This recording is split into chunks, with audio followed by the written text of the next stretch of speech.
اللہ تبارک و تعالیٰ نے ہمیں اسلام کی شکل میں زندگی گزارنے کا جو نظام عطا فرمایا ہے، یہ نظام دنیا کے تمام نظاموں کے مقابلے میں ممتاز ہے، سب نظاموں سے الگ ہے، اور اس کا ممتاز ہونا، الگ ہونا اپنی خوبیوں کی وجہ سے ہے، اپنی خصوصیات کی وجہ سے ہے، ورنہ الگ ہونا کسی اور وجہ سے بھی ہو سکتا ہے۔ مثلا یہ کہ پوری جماعت میں سب لوگوں نے سفید کپڑے پہن رکھے ہوں اور کسی ایک شخص نے سیاہ اور کالے کپڑے پہن رکھے ہوں، تو ظاہر ہے کہ وہ کالے کپڑے پہننے والا بھی الگ ہو جائے گا۔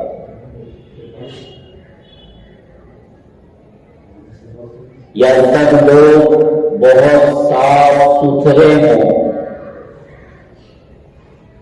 ان کے بدن پر، ان کے کپڑوں پر میل کچیل کا نام و نشان نہ ہو،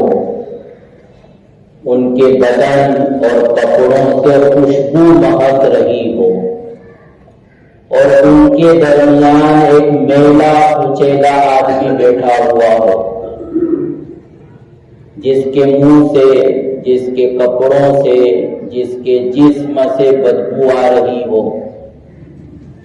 تو ظاہر ہے کہ وہ بھی سب سے الگ ہو جائے گا، سب سے ممتاز ہو جائے گا۔ لیکن سب سے الگ ہونا یہ کسی خوبی کی وجہ سے نہیں ہے، بلکہ سب سے الگ ہونا یہ ایک برائی کی وجہ سے ہے۔ تو اسلام جو زندگی گزارنے کا نظام ہے وہ سب نظاموں سے الگ ہے، لیکن اس کا الگ ہونا اپنی خوبیوں کی وجہ سے، اپنے کمالات کی وجہ سے، اپنی خصوصیات کی وجہ سے، اور وجہ ظاہر ہے کہ یہ اللہ تبارک و تعالیٰ کا دیا ہوا نظام ہے، اور اللہ تبارک و تعالیٰ کی ذات وہ تمام خوبیوں کا اور کمالات کا منبع اور سرچشمہ، جتنی بھی خوبیاں ہیں اور جتنے بھی کمالات ہیں وہ سب کے سب اللہ تبارک و تعالیٰ کی ذات سے نکلے ہوئے ہیں۔ اسی لیے ہم کہتے ہیں الحمدللہ، تو اس کا مطلب ہی یہی ہوتا ہے کہ جتنی بھی خوبیاں ہم دیکھ رہے ہیں، چاہے انسانوں میں ہو، چاہے آسمانوں میں ہو، چاہے زمینوں میں ہو، چاہے جانداروں میں ہو، درختوں میں ہو، پودوں میں ہو، پہاڑوں میں ہو، چشموں میں ہو، جہاں کہیں بھی کوئی بھی خوبی ہو، کوئی بھی کمال ہو، کوئی بھی اچھائی ہو، تو وہ اللہ تبارک و تعالیٰ کی طرف سے ہے۔ تو اس لیے جب اسلام اللہ کا دیا ہوا ایک نظام ہے، تو وہ تمام خوبیوں کا اور تمام کمالات کا، ہر قسم کی بھلائیوں کا جامع ہے۔ یہی وجہ ہے کہ آج بھی جبکہ اسلام کے خلاف ہر وقت پروپیگنڈا ہو رہا ہے، اسلام کے خلاف نفرتوں کا اظہار کیا جا رہا ہے، تعصب برتا جا رہا ہے، اس میں برائیاں ڈھونڈنے کی کوشش کی جا رہی ہے، اور نہ ہوتی ہوئی برائیاں لوگوں کے سامنے بیان کی جا رہی ہے، لیکن اس کے باوجود ریسرچ کے مطابق دنیا کا سب سے زیادہ تیزی سے پھیلنے والا مذہب، فاسٹ ریلیجین، اسلام ہے۔ آج بھی بر اعظم امریکہ میں سالانہ 15,000 سے 16,000 لوگ اسلام میں داخل ہو رہے ہیں، اور یورپ میں سالانہ 4 سے 5,000 لوگ روزانہ اسلام میں داخل ہو رہے ہیں۔ تو یہ اسلام کی خوبی ہے، اور یہ اس وجہ سے ہے کہ یہ اللہ تبارک و تعالیٰ کا کیا ہوا نظام ہے۔ جو شخص ابھی بالکل سنجیدگی کے ساتھ بغیر کسی تعصب کے اسلام کی اسٹڈی کرتا ہے، اس کا مطالعہ کرتا ہے، تو وہ اسلام میں خود بخود داخل ہو جاتا ہے، مجبور ہو جاتا ہے کہ یہ واقعی کوئی چیز ہے، کوئی نظام ہے جس کو ہمیں قبول کرنا چاہیے۔ دوبارہ اسلام اپنی خوبیوں کی وجہ سے ایک ممتاز، ایک منفرد نظام ہے، اور اسلام یہ چاہتا ہے کہ جو اسلام کے ماننے والے ہیں وہ بھی تمام قوموں کے درمیان ایک ممتاز بن کر رہیں، اپنے نظریات کے اعتبار سے، اپنے خیالات کے اعتبار سے، اپنی عبادت کے طور و طریق کے اعتبار سے، اپنے رہن سہن کے اعتبار سے، اپنے پہناؤ اور سنگھار کے اعتبار سے، اپنی بول چال کے اعتبار سے، اپنے معاملات کے اعتبار سے، اپنی سیاست کے اعتبار سے، ہر اعتبار سے اسلام یہ چاہتا ہے کہ اسلام کو ماننے والی قوم اور امت مسلمہ تمام لوگوں کے درمیان ممتاز رہے، منفرد رہے، ہر دیکھنے والا دیکھنے کے ساتھ ہی یہ محسوس کرے کہ یہ مسلمان، ان کے محلوں کو دیکھ کر وہ پہچان لے کہ یہ مسلمانوں کا محلہ،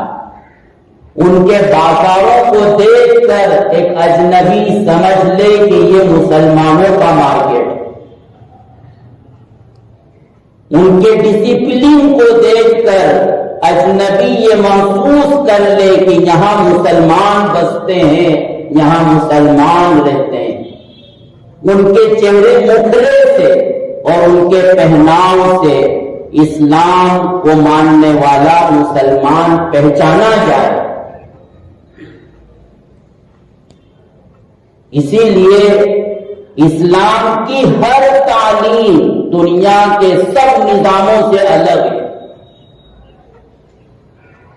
اپنے نظریات میں بھی، عبادات میں بھی، معاملات میں بھی، معاشرت میں بھی اور سیاست میں بھی۔ چنانچہ اسلام کا جو سب سے بنیادی نظریہ ہے کہ اللہ ہی کی ذات ہے کہ جس نے کائنات کو پیدا کیا، جو کائنات کا نظام چلا بھی رہا ہے، اور اسی کے حکم سے سب کچھ ہو رہا ہے۔ ظاہر ہے کہ اسلام کا یہ نظریہ اس زمانے میں اور آج بھی موجود نظریات کے مقابلے میں ایک ممتاز نظریہ، منفرد نظریہ۔ بہت سی قومیں تو وہ ہیں کہ جو اللہ کو مانتی ہی نہیں اور کہتی ہے کہ دنیا کا نظام وہ نیچر سے چلتا ہے، فطرت سے چلتا ہے، قوانین سے چلتا ہے۔ کچھ لوگ ہیں کہ جو اللہ کو مانتے ہیں لیکن وہ اس حد تک مانتے ہیں کہ ہاں اللہ نے کائنات کو پیدا کیا، لیکن وہ اس کو نہیں مانتے کہ اس وقت بھی کائنات کا نظام اللہ ہی چلا رہا، بس وہ مانتے ہیں کہ وہ پیدا کر کے فارغ ہو گئے۔ جیسے کہ کوئی مشین بنانے والا کاریگر اور انجینئر مشین بنا دیتا ہے تو وہ بنانے کے بعد فارغ ہو جاتا ہے، مشین چلتی رہتی ہے، اس کو پتہ نہیں چلتا کہ مشین میں کیا ہو رہا، اس کا کوئی عمل و دخل نہیں ہوتا۔ تو کچھ لوگوں نے اللہ کو اسی طرح سمجھ لیا کہ بس اللہ ایک صانع ہے، ایک کاریگر ہے، ایک انجینئر ہے کہ جس نے دنیا کا ایک پلان پاس کیا، اس کے مطابق دنیا کو پیدا کر دیا، لیکن اب اس کی لگام اس کے ہاتھ میں نہیں۔ کچھ لوگ وہ ہیں کہ جو ان دونوں باتوں کو مانتے ہیں لیکن وہ اللہ کو معبود نہیں مانتے کہ عبادت اگر کی جائے گی تو اللہ ہی کی جائے گی، بلکہ وہ اللہ کی بھی عبادت کرتے ہیں، اللہ کے علاوہ دوسری چیزوں کی بھی عبادت کرتے ہیں۔ تو ایسا نظریہ اسلام نے دیا کہ جو نظریہ دنیا کے تمام نظریات کے مقابلے میں ایک منفرد نظریہ، حتیٰ کہ اگر کسی موقع پر یہ شبہ ہو سکتا تھا کہ ان کا نظریہ بھی وہی ہے جو اور قوموں کا نظریہ ہے، تو وہاں اسلام نے اپنا نظام بدل دیا۔ چنانچہ نماز پڑھنے کے جو اوقات ہیں تو عموماً جو قومیں چڑھتے سورج کی پوجا کرتی ہیں، سورج جب نکلتا ہے شباب پر ہوتا ہے تو اس وقت پوجا کی جاتی ہے۔ اسلام نے حکم دیا کہ ڈھلتے سورج کے وقت تم عبادت کرو، اقیم الصلاۃ لدلوک الشمس، جب سورج ڈھل جائے تو عبادت کرو تاکہ دیکھنے والوں کو یہ نہ لگے کہ یہ لوگ بھی سورج کی عبادت کر رہے ہیں جس طرح کہ ہم کر رہے ہیں، تو ان میں اور ہم میں کیا فرق ہے۔ سورج غروب ہو جائے پھر مغرب کی نماز، اور زیادہ غروب ہو جائے اندھیرا ہو جائے پھر عشاء کی نماز، سورج سر پر چڑھنے کے بعد جب مغرب کی طرف مائل ہو جائے پھر ظہر کی نماز، فجر کی نماز سورج کے طلوع ہونے سے پہلے، اور جب سورج طلوع ہو رہا ہو تو منع کر دیا گیا کہ کوئی بھی نماز نہ پڑھو، تاکہ دیکھنے والوں کو یہ نہ لگے کہ یہ بھی ہماری طرح سورج کی عبادت کرتے ہیں۔ ہر چیز میں ایک الگ نظام دیا۔ جب نبی کریم صلی اللہ علیہ وسلم ہجرت فرما کر مدینہ تشریف لے گئے اور جماعت کے ساتھ نماز پڑھنے کا حکم آیا تو اب یہ فکر ہوئی کہ لوگوں کو ایک وقت میں جمع کیسے کریں۔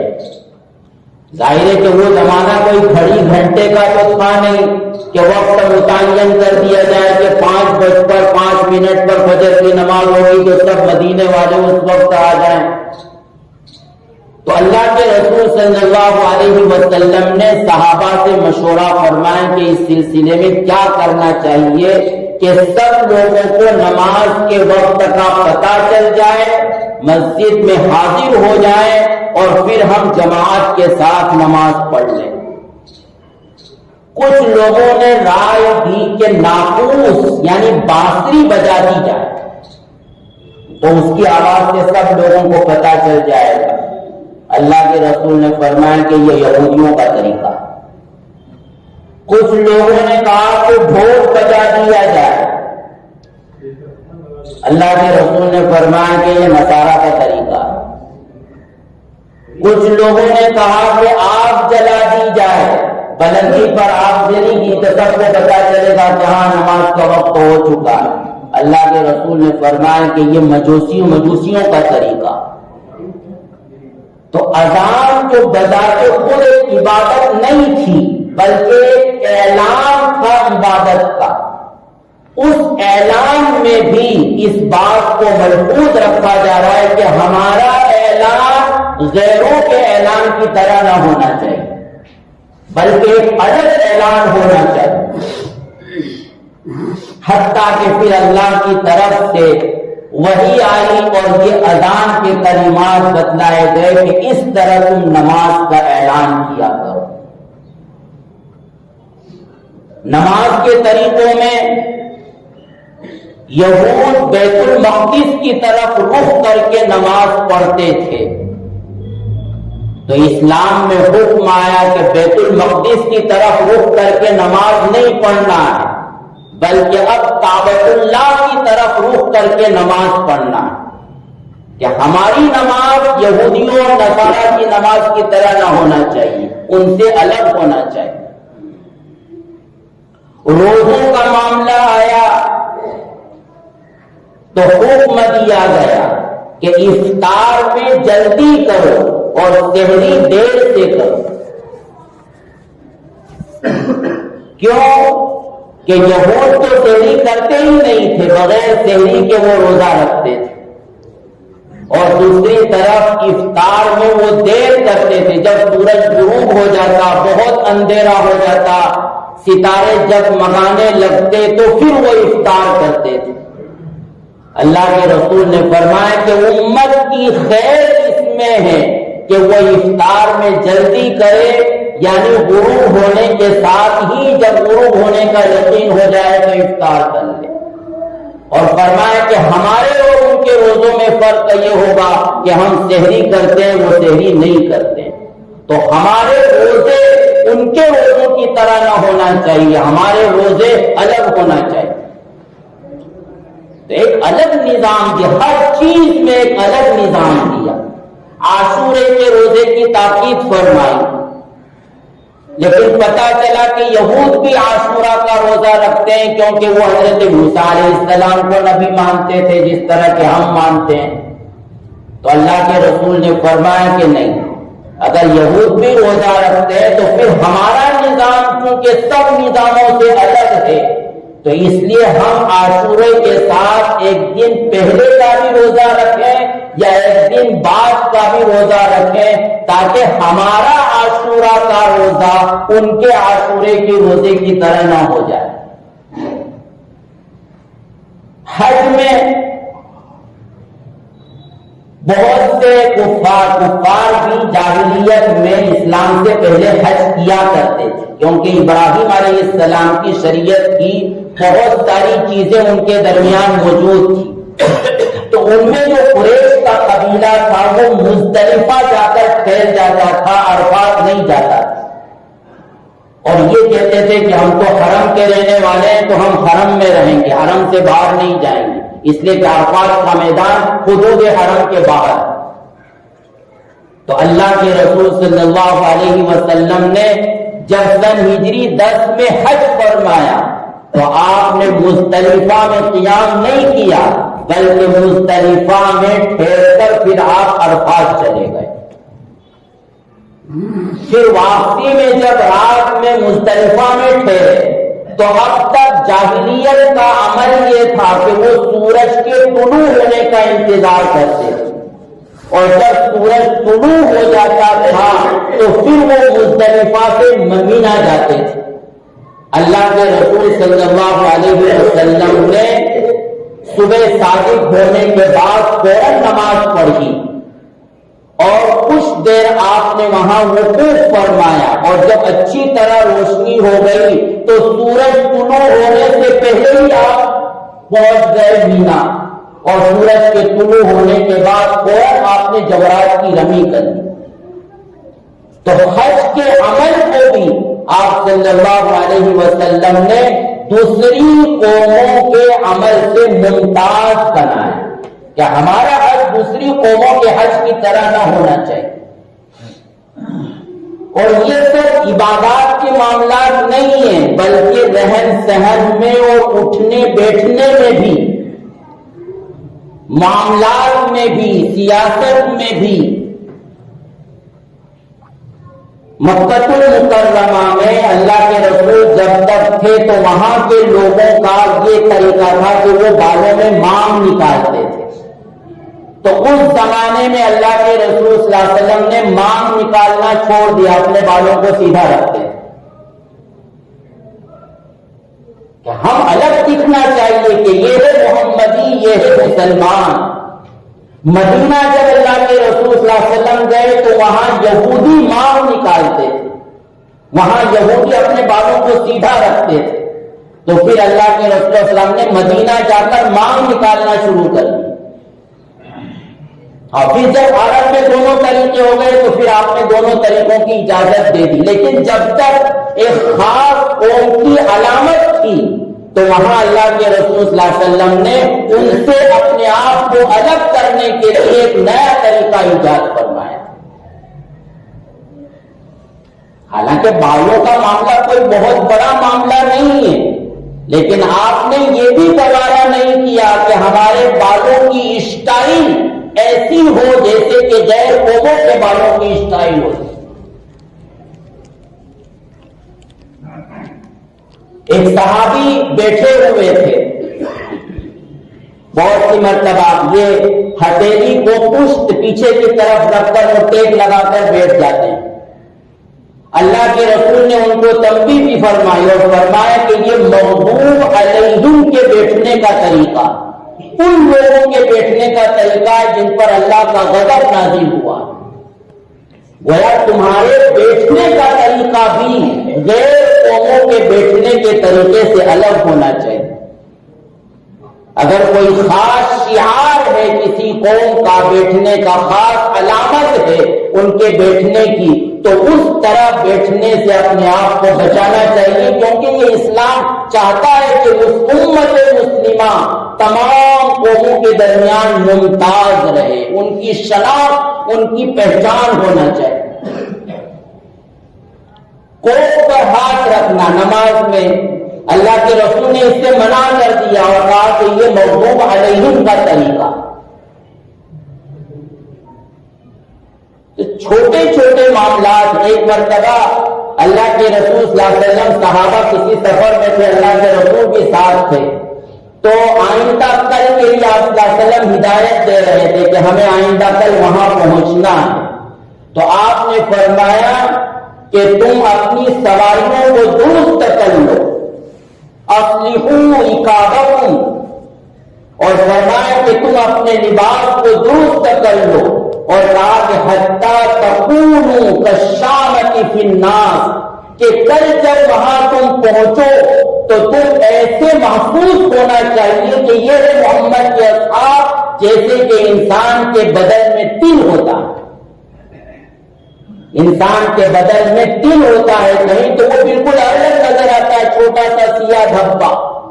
سب کو نظر آتا ہے۔ تو کہا کہ تمہاری حیات، تمہارا لباس، تمہارے اٹھنے بیٹھنے کے طریقے، تمہاری سواریاں وہاں پہنچنے کے بعد محسوس ہونا چاہیے کہ یہ مسلمان آ گئے۔ تو نظریات میں بھی، عبادات میں بھی، رہنے سہنے کے طریقوں میں بھی، پہننے اوڑھنے کے طریقوں میں بھی ہمیں الگ نظام دیا گیا، ایک منفرد نظام دیا گیا، اور اسی لیے اللہ کے رسول نے یہ تاکید فرمائی جو میں نے حدیث تلاوت کی کہ من تشبہ بقوم فہو منہم، کہ اگر تم غیر قوموں کے طور و طریق کو اختیار کرو گے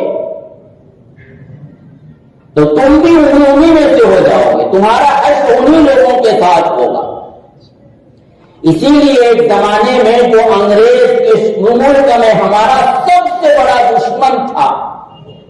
تو اس زمانے میں ہمارے اکابر اور ہمارے بزرگوں میں بہت سے ایسے گزرے ہیں کہ جنہوں نے انگریزی بولنے کو حرام قرار دے دیا، کیونکہ یہ ہمارے دشمن کی زبان اس زمانے میں، اگر آج سے عام زبان ہو گئی، انٹرنیشنل زبان ہو گئی، اور بہت سے ہمارے بزرگ اسلام کی حمیت اور غیرت ان کے اندر اتنی تھی کہ اس زمانے میں ولایتی کپڑوں کو پہننا، اپنے پین کے لیے وہاں کی روشنائی کو استعمال کرنا ہی گوارا نہیں کرتے کہ جو کپڑا باہر ملک سے بن کر آتا ہے انگریزوں کے یہاں سے، جو روشنائی وہاں سے آتی ہے ہم اس کو استعمال نہیں کریں گے۔ تو یہ اسلام کی حمیت اور غیرت کا بھی تقاضا ہے کہ مسلمان ایک ممتاز ہونا چاہیے، ہر اعتبار سے لگنا چاہیے، دکھنا چاہیے کہ مسلمان۔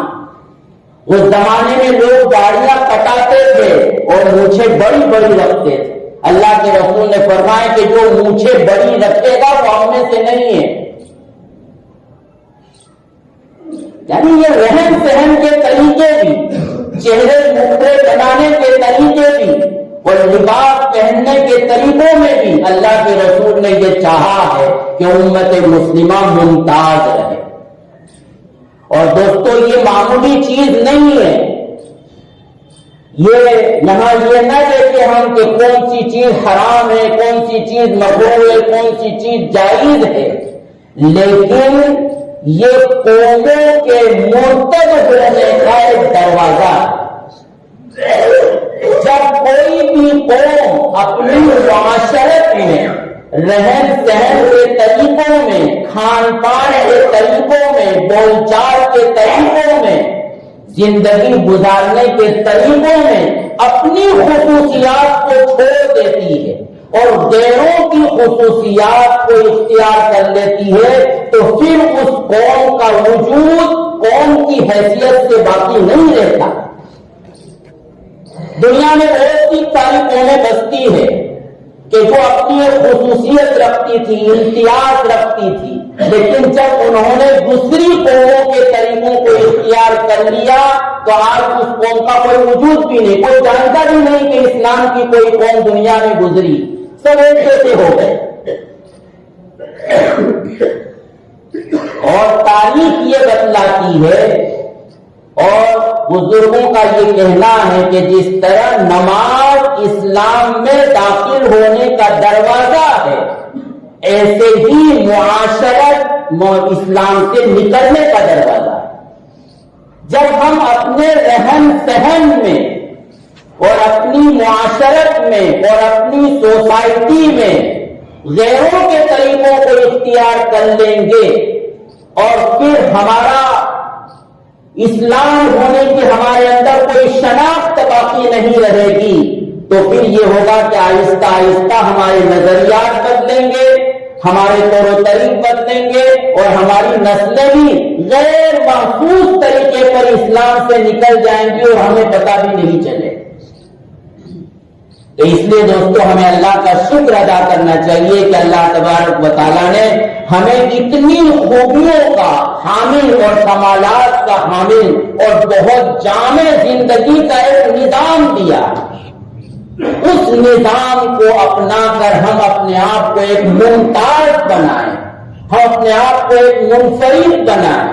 معاملات میں بھی امانت و دیانت ہمارے اندر اتنی کود کر بھری ہوئی ہو کہ جہاں امانت اور دیانت نظر آئے لوگ یہ کہیں کہ یہ ضرور مسلمان ہے۔ ہر چیز میں اللہ تعالیٰ ہم سب کو توفیق عطا فرمائے اور ہم بھیڑوں کی چال نہ چلیں رہن سہن میں، کیوں چل رہا ہے تو ہم بھی چل رہا ہے، لوگوں نے یہ پہننا شروع کر دیا تو ہم بھی یہ پہننا شروع کر دیں، لوگوں نے یہ طریقہ اختیار کرنا شروع کر دیا تو یہ بھی طریقہ اختیار کر دیں، ڈھیلی پینٹ تو ڈھیلی پینٹ، ٹائٹ تو ٹائٹ، پھٹی ہوئی تو پھٹی ہوئی۔ یہ نہیں، ہمارا چوائس وہ ہے تو محمد کا چوائس۔ ہم نظر آنا چاہیے کہ یہ جوان واقعتاً مسلمان ہیں، وہ دنیا میں جہاں کہیں بھی چلا جائے پوری جماعت کے اندر نظر آنا چاہیے کہ یہ مسلمان ہیں۔ تو شناخت ہی سے اور پہچان ہی سے قوم باقی رہتی ہے اور اس قوم کی نسلوں میں بھی پھر وہ قوم کی حیثیت سے اسلام کی شناخت باقی رہتی ہے اور اللہ کی